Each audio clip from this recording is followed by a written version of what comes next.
महाभारत महाभारत में भक्तगणों आज आपको बलराम जी की तीर्थ यात्रा तथा प्रभात क्षेत्र का प्रभाव की कथा कहूँगा। आप इसको ध्यानपूर्वक सुनें और इस चैनल को लाइक करें, सब्सक्राइब जरूर करें।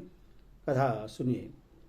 जन्मेजय ने कहा, मुनि, जब महाभारत युद्ध आरंभ होने के पहले ही बलदेव जी भगवान श्री कृष्ण की सम्मति लेकर अन्य वरिष्ठ वंशियों के साथ तीर्थ यात्रा के लिए चले गए और जाते जाते यह कह गए कि मैं न तो दुर्योधन की सहायता करूंगा और न पांडवों की। तब फिर उस समय वहां उनका शुभागमन कैसे हुआ, यह समाचार आप मुझे विस्तार के साथ सुनाइए। बेस्पायन जी बोले, राजन, जिन दिनों पांडव उपलभ्य नामक स्थान में छावनी डालकर ठहरे हुए थे, उन्हीं दिनों की बात है। पांडवों ने सब प्राणियों के हित के लिए भगवान श्री कृष्ण को धृतराष्ट्र के पास भेजा। उन्हें भेजने का उद्देश्य यह था कि कौरव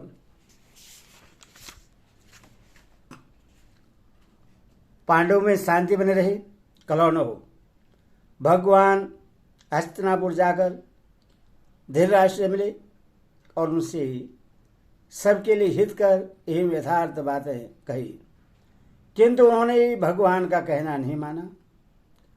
जब वहां संधि कराने में सफल न हो सके तो भगवान उपलुए में ही लौट आए और पांडव से बोले, कौरव अब काल की बस में हो रहे हैं, इसीलिए मेरा कहना नहीं मानते।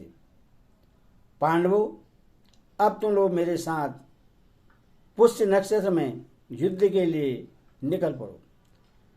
इसके बाद जब सेना का बंटवारा होने लगा तो बलदेव जी ने श्री कृष्ण से कहा, मधुसूदन, तुम कौरवों की भी सहायता करना। परंतु श्री कृष्ण ने उनका यह प्रस्ताव नहीं स्वीकार किया। इससे वे रुष्ट गए और पुष्य नक्षत्र में वहां से तीर्थ यात्रा के लिए निकल पड़े। रास्ते में उन्होंने सेवकों को आज्ञा दी कि तुम लोग द्वारिका जाकर तीर्थ यात्रा में उपयोगी सभी आवश्यक सामान लाओ। साथ ही अग्निहोत्र की अग्नि और यज्ञ कराने वाले ब्राह्मणों को भी आदरपूर्वक ले आना। सोना, चांदी, गौ, वस्त्र, घोड़े, हाथी, रथ, खच्चर और ऊंट भी लाने चाहिए।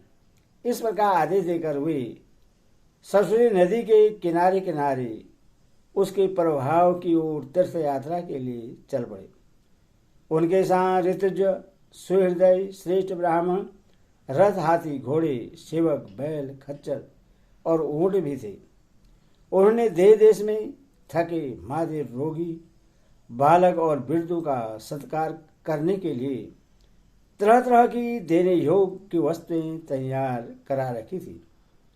भोगों को भोजन कराने के लिए सर्वस्व अन्न का प्रबंध करा गया था। जिस किसी देश में जो कोई भी ब्राह्मण जब भोजन की इच्छा प्रकट करता था, उसको उसी स्थान पर तत्काल भोजन दिया जाता था।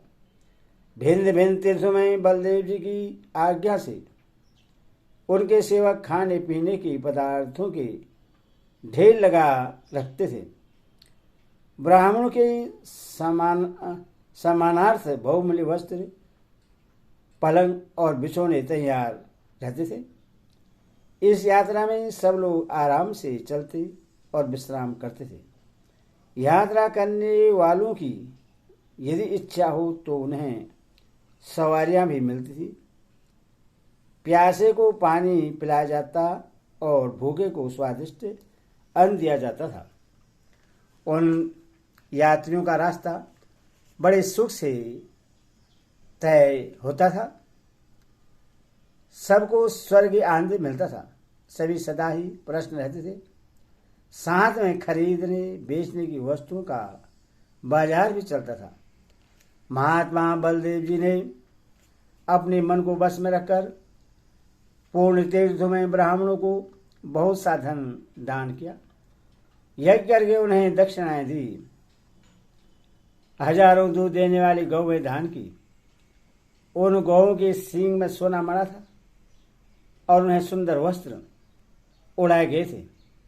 भिन्न में देश के घोड़े दान किए गए। तरह तरह की सवारियां, सेवक, रत्न, मोती, मणि, मूंगा, सोना, चांदी, लोहे और तांबे के बर्तन भी ब्राह्मण को दिए गए। इस प्रकार सरस्वती के तटवर्ती तीर्थों में बहुत सा दान करके बलराम जी कर्मशः कुरुक्षेत्र में आ पहुंचे।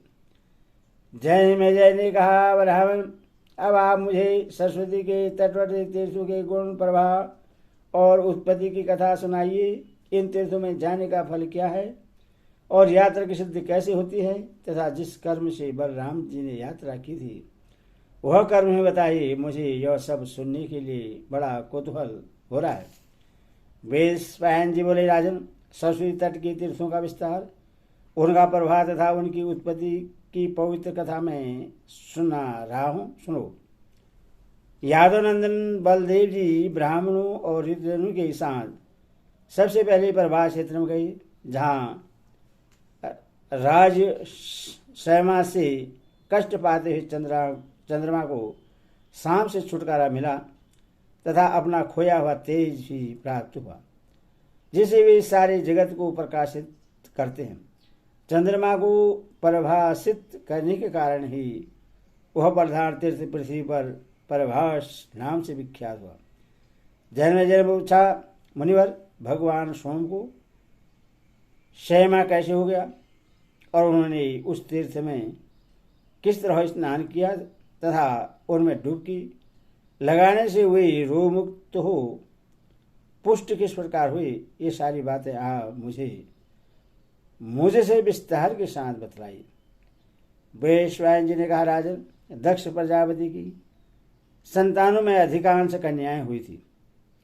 उनमें से 27 कन्याओं का विवाह उन्होंने चंद्रमा के साथ कर दिया। उन सबकी नक्षत्र संख्या थी। चंद्रमा के साथ जो नक्षत्रों का योग होता है उसकी गणना के लिए वे 27 रूपों में प्रकट हुई थी। वे सबकी सब अनुपम सुंदरी थी, किंतु उनमें भी रोहिणी का सौंदर्य सबसे बढ़कर था। इसीलिए चंद्रमा का अनुराग रोहिणी में ही अधिक हुआ। वही उनकी हृदय बलवा हुई। वे सदा उसके ही संपर्क में रहने लगे। जन्मेजय, पूर्व काल में चंद्रमा रोहिणी नक्षत्र के संसर्ग में अधिक काल तक रहा करते थे। इसलिए नक्ष नाम वाली दूसरी स्त्रियों को बड़ी ईर्ष्या हुई। वह कुपित होकर अपने पिता प्रजापति के पास चली गई और बोली, प्रजानाथ, सोम सदा रोहिणी के ही पास रहते हैं। हम लोगों पर उनका स्नेह नहीं है, अतः हम लोग अब आपके ही पास रहेंगे और नियमित आहार करके तपस्या में लग जाएंगे। उनकी बात सुनकर दक्ष ने सोम को बुलाकर कहा, तुम अपनी सब स्त्रियों में समता का भाव रखो, सबके साथ एक सा बर्ताव करो। ऐसा करने से ही तुम पाप से बच सकोगे। तथा दक्ष ने अपनी कन्याओं से कहा, तुम सब लोग चंद्रमा के पास जाओ। अब वे मेरी आज्ञा के अनुसार तुम सबके साथ समान भाव रखेंगे। पिता के विदा होने पर वे पुनः पति के घर में चली गई, किंतु सोम के बर्ताव में कोई अंतर नहीं पड़ा। उनका रोहिणी के प्रति अधिकाधिक प्रेम बढ़ता गया और वे सदा उसी के पास रहने लगे।